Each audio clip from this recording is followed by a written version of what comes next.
তনির জামাই মারা গেছে, কোথায় কবর দিবে সেটা ঠিক করতেছে, এই করতেছে সেই করতেছে, পাশে দাঁড়াইলো না। তনির জামাইয়ের আগের সন্তান কি কয় না কয়, আবল তাবল যা মন চায়, তনির জন্য ডিভোর্স হলো, এই হলো সে হলো, তনির জামাই মারা গেল, আবার বলে আমার সাথে ফাহিমের প্রেম, আমি ইয়ং ছেলে বিয়ে করবো। কি বলে না বলে আপু, মানে কোন যন্ত্রণার মধ্যে আছে।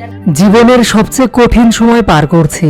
এবার ব্যাংককে স্বামীকে দেখতে যাওয়ার পর রুবায়েত ফাতেমা তনি নিজেও অসুস্থ হয়ে পড়লেন। কয়েকদিন ব্যবসার কাজে বাংলাদেশে এসেছিলেন রুবায়েত ফাতেমা তনি। তখন দিনরাত এক করে না খেয়ে না ঘুমিয়ে একের পর এক কাজ করেছেন।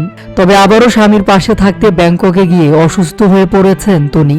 স্বামীর দীর্ঘদিনের অসুস্থতার সাথে নিজেকে মানিয়ে নিয়েছেন রুবায়েত ফাতেমা তনি। হয়তো তনির ভাগ্যে এটা লেখা ছিল, আর তাই বাস্তবতা মেনে সবকিছু মেনে নিয়েছেন।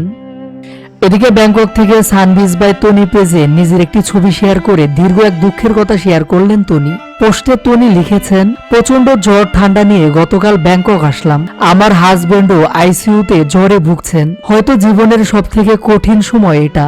উত্তরা শোরুমটা গত মার্চে নিয়েছিলাম, এতদিন পরে ওপেন করতে পেরেছি, আলহামদুলিল্লাহ। আপনাদের ভালোবাসা এবং রেসপন্স দেখে অনেক আনন্দিত বোধ করছি এবং কৃতজ্ঞতা প্রকাশ করছি। তনি আরো লিখেছেন, রিসেন্টলি একটা প্রতারক ইউটিউবার ছেলে ভিউ বাণিজ্যের উদ্দেশ্যে ইউটিউবে এক ভিডিওতে নিজেকে আমার হাজবেন্ডের ছেলে হিসাবে দাবি করে মানুষের মনে বিভ্রান্তি ছড়াচ্ছে। এই ভণ্ড প্রতারকের বিরুদ্ধে আমরা আইনি ব্যবস্থা নিচ্ছি। এ ছেলের কোনো ধারণা নেই আমার হাজবেন্ডের ব্যাকগ্রাউন্ড সম্পর্কে। আপনারা এদেরকে বিশ্বাস করবেন না। আমার হাজবেন্ডের ছেলে আছে, অবশ্যই আছে। তার জন্ম লন্ডনে, সে পরিবার সহ আমেরিকায় থাকে।